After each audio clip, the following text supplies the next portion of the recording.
Hello student, कैसे हैं आप सब। एक बार पुनः आप सभी का आपके अपने चैनल सी कोचिंग क्लासेस पर स्वागत है। क्लास 12 फिजिक्स एनसीईआरटी चैप्टर 7 में आज एक महत्वपूर्ण क्वेश्चन चर्चा करेंगे। प्रत्यवर्ती धारा के एक पूर्ण चक्र में औसत मान का व्यंजक, यानी एक पूर्ण चक्र में धारा का औसत मान कितना होता है, तो औसत मान निकालेंगे। इसके पहले मैंने एक वीडियो बनाया था स्टूडेंट, उसमें आपको समझाया था अर्ध चक्र के लिए। अच्छा, पूर्ण चक्र कितना कहलाता है? जैसा कि मान के चलता हूं धारा इस तरह होता है, ऐसा प्रत्यवर्ती धारा बह रहा है। पूर्ण चक्र क्या है? यहां से यहां तक, यहां से यहां तक जाने में जो औसत मान होगा, यहां से यहां तक एक पूर्ण चक्र में कितना औसत मान है। हालांकि यहां से यहां तक मैं टाइम टी मानूंगा, है ना, और जीरो से लेकर के टी तक का निकालूंगा। जैसे पहले अल्प के लिए निकालूंगा, फिर जब पूर्ण के लिए निकालूंगा स्टूडेंट, तो क्या करना पड़ता है? समाकलन। कोई भी एक छोटे से क्षेत्र का आवेश निकाल लिया जाए और फिर बड़े क्षेत्र का आवेश निकालना है टोटल, तो क्या करना पड़ता है? समाकलन करना पड़ता है। क्या करना पड़ता है? समाकलन। ठीक, चलिए इतना समझ में आ गया, तो चलिए शुरू करते हैं। मानव प्रत्यवर्ती धारा समीकरण को निम्न रूप से व्यक्त किया जा सकता है। I बराबर I0 sin ओमेगा टी। ये फार्मूला आपको पता होना चाहिए, नहीं पता है तो नोट डाउन कर लो, लिख लो, याद कर लो। I बराबर I0 sin ओमेगा टी। मानव प्रत्यवर्ती धारा समीकरण को निम्न रूप से प्रदर्शित करते हैं। I बराबर I0 sin ओमेगा टी। इतना क्लियर? अब आगे आपको थोड़ा सा लिखना है कि यदि अल्प समय dt, कम समय है, अल्प समय dt के लिए परिपथ में धारा का मान नियत रहता है, मतलब निश्चित रूप से बहता है, तब यदि dt समय में परिपथ में प्रवाहित आवेश की बात की जाए, तो जो आवेश dq का मान है I इंटू dt, अर्थात जो आवेश है वो धारा और समय में कितना धारा बहा उस पर डिपेंड करेगा। देखिए, किसी भी चालक तार से आवेश प्रवाह की दर को धारा कहते हैं, सिंपल तरीका है। तो आवेश प्रवाह की dq अपन dt बराबर I, तो dq बराबर I इंटू dt हो गया। आवेश प्रवाह की दर को धारा कहते हैं। मैं यहां पर आपको बता देना चाहता हूं कि I बराबर हो जाएगा आवेश प्रवाह की दर को, यानी समय के साथ जो आवेश में प्रवाह होता है स्टूडेंट, वही धारा है। तो dq equal I into dt हो गया। इतना क्लियर है? इतना तो समझ गए होंगे। अब यदि मैं यहां पे मान रख दूं I बराबर, तो कितना हो जाएगा? I0 sin omega T. अल्प के लिए कर रहा हूं, ये अल्प समय के लिए आवेश है, dt समय के लिए आवेश है, और मुझे क्या चाहिए?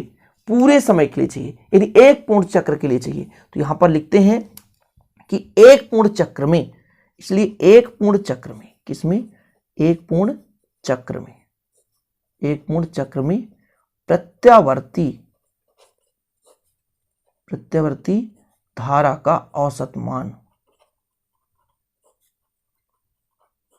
प्रत्यवर्ती धारा का औसत मान कितना हो जाएगा? तो एवरेज करते हैं ना, I एवरेज, औसत मान एवरेज। तो देखिए, पूर्ण चक्र में यानी जीरो से कहां तक? टी समय में बहने वाली आवेश, कितना आवेश टोटल बह रही है टी समय तक में, बटे कुल समय अंतराल, यानी कितना समय लगा, कुल समय अंतराल,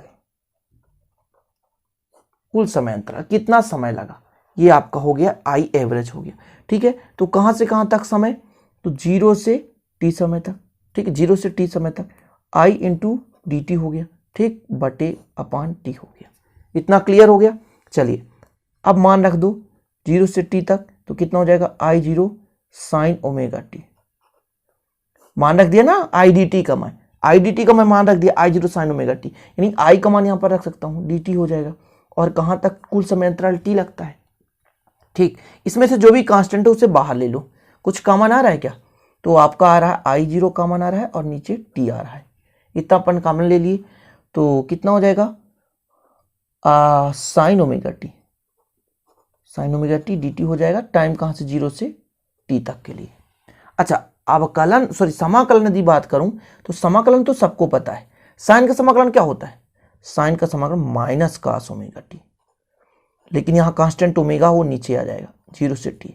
अभी आपको डाउट होगा यहां पर कि ये ओमेगा कहां से आ गया, तो देखो डायरेक्ट में करने की कोशिश किया हूं, लंबा कर दूंगा तो अभी आपको दिक्कत हो जाएगी। तो यहां पर ध्यान रखिएगा स्टूडेंट, जब भी कांस्टेंट होता है, कुछ भी समाकलन होता है, तो उसे नीचे लाते हैं, और वहीं यदि अवकलन होता तो सामने लाते। कहां लाते? सामने लाते। तो जब भी स्टूडेंट समाकलन होता तो उसे कहां लाते? नीचे लाते। इतना क्लियर? इतना आसान, उम्मीद है कि इतना तो आपको समझ में आ ही गया होगा स्टूडेंट कि यहाँ कहां से आ रहा है।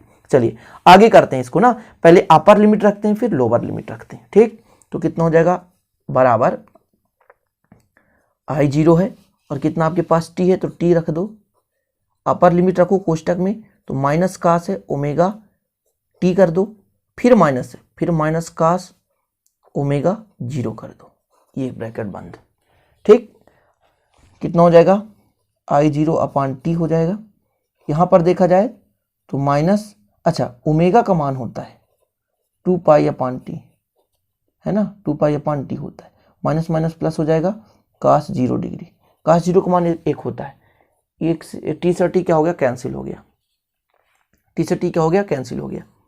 इसके बाद आपका, अच्छा ओमेगा कहाँ गया, ओमेगा बाहर ले लिया अपन ने कॉमन, ओमेगा बाहर ले लिए, ठीक है ना, ओमेगा बाहर ले लिए क्योंकि ओमेगा था यहाँ पे, ओमेगा बाहर ले लिए, कांस्टेंट है उसे बाहर ले लिए। तो I0 बराबर ओमेगा टी, सॉरी I0 बटे ओमेगा टी।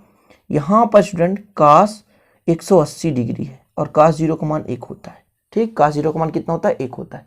आगे देखा जाए तो कितना हो जाएगा, I0 बटे ओमेगा टी, और ये होता है माइनस एक धन 1, कितना हो जाएगा I0 अपान ओमेगा टी, और माइनस माइनस हो जाता है प्लस, 1 + 1 इक्वल कितना हो जाएगा 2, कितना हो जाएगा 2। तो यहाँ पे कहीं पे गड़बड़ी तो नहीं है, एक बार थोड़ा सा चेकआउट करिए। तो यहाँ पे कहीं ना कहीं गड़बड़ है स्टूडेंट, थोड़ा सा गड़बड़ है। देखिए यहाँ पर 2 पाई है ना, यानी 360, यानी 360 और 360 का +1, तो ये माइनस हो जाएगा, कट जाएगा। कुल मिलाकर I0 बटे ओमेगा टी इंटू 0, क्योंकि एक औसत चक्र में आता है 0 मान। अब आपको यहाँ पर डाउट होगा कि पाई बराबर तो होता है 180, है ना, तो 2 पाई बराबर कितना हो जाएगा 360। क्लियर, यहाँ पे थोड़ा सा आपको डाउट हो सकता है क्योंकि मैंने गलती किया यहाँ पे, तो सॉरी इसके लिए। यहाँ पर 2 पाई है स्टूडेंट, तो 360 होना चाहिए क्योंकि पाई का मान होता है 180 और 180 का मान -1 होता है, 360 का +1 होता है। क्योंकि आंसर गलत आ रहा था, क्यों, क्योंकि एक औसत चक्र में टोटल पुनः उसी स्थिति में आ जाता है, इसलिए इसका मान 0 होता है। समझ रहे हैं ना। तो प्रत्यावर्ती धारा के एक पूर्ण चक्र में औसत मान कितना होता है, 0 होता है। तो यहां पर आप लिख सकते हैं, अतः प्रत्यावर्ती धारा के एक पूर्ण चक्र में धारा का औसत मान